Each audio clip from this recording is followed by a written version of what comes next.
Excellente journée, Haï aujourd'hui, 18 dans le mois d'Av. Il nous reste 45 jours pour être le lendemain de Rosh Hashanah déjà. Et comme d'habitude, on essaye de tirer un message et le vivre de la paracha. Dans la 5e montée, dans Parashat Akev, Moshe Rabbeinu nous demande Ve'ata Israël, Ma Hashem Elokecha Shoel Meimar. Et maintenant, cher peuple d'Israël, qu'est-ce que Hashem vous demande à faire dans ces 45 jours qui nous restent? Bon, Ma, c'est valeur numérique 45. Et il répond Ki im leira et Hashem, et ahava oto. Traduction, avoir la crainte, avoir l'amour, etc. Comme il y en a des hatanim, il y en a qui se marient aujourd'hui, il y en a un autre qui se marie dans 2 jours. Je crois qu'il y a aujourd'hui un grand message de l'amour. Car si dans 45 jours on sera après le shofar et Rosh Hashanah, et chaque fois qu'on sort le shofar, qu'est-ce qu'on dit après? Donc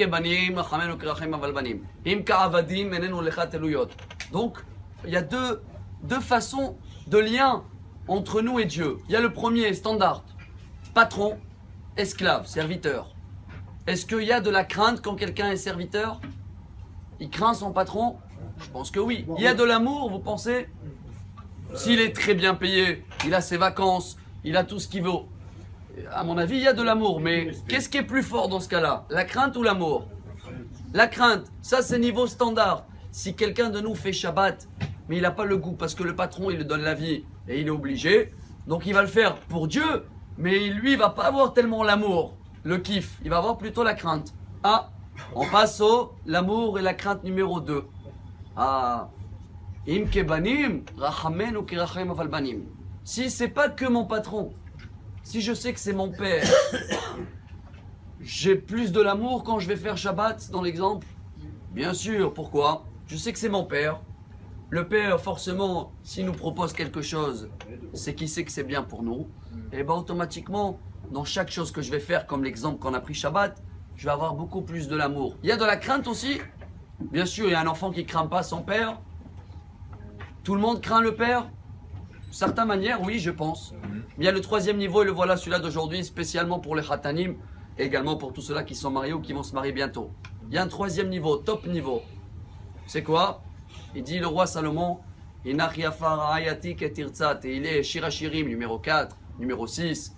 Il y a un lien de l'amour et de la crainte comme mari et femme.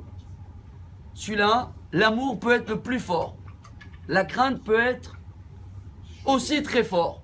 On explique. Chers amis, un père et un fils, même s'ils s'appellent une fois par an, ils s'aiment. L'amour est lié. Regardez les juifs de Kippour, ils font un coup de fil une fois par an à Dieu, ils les aiment quand même. Est-ce qu'un couple peut tenir avec un coup de fil une fois par an? Même pas, je crois qu'il faut 45 coups de fil par jour aujourd'hui dans la génération. Ce qui veut dire que si on souhaite avoir un lien avec Hachem, ou 45 fois en contact, ou même 100 fois par jour, parce qu'on fait les bénédictions, la Gemara elle dit, Verata ma Israël, qu'est-ce qu'il nous demande Hachem? Mal tikrema elamea. 100 fois un coup de fil il faut avec Dieu. Il faut avoir un amour, essayez, hein, comme un homme et une femme, un amour qui peut tous les jours s'améliorer. Alors elle est où la crainte? C'est simple. Ça, c'est la meilleure crainte qui existe. C'est pas la crainte de la punition, c'est la crainte de ne pas te décevoir. Tellement on a un amour, on va essayer de tout faire à la perfection de Dieu. Voilà un message pour tous les mariés, pour nous tous. Et si on arrive à travailler ce lien entre nous comme un mari et une femme, eh bien, Bezrat Hashem, vous allez voir que cet amour va nous amener à Mashiach. Mazal Tov, Amar Rabbi Elazar, Amar Rabbi Hanina, Talmidei Chachamim.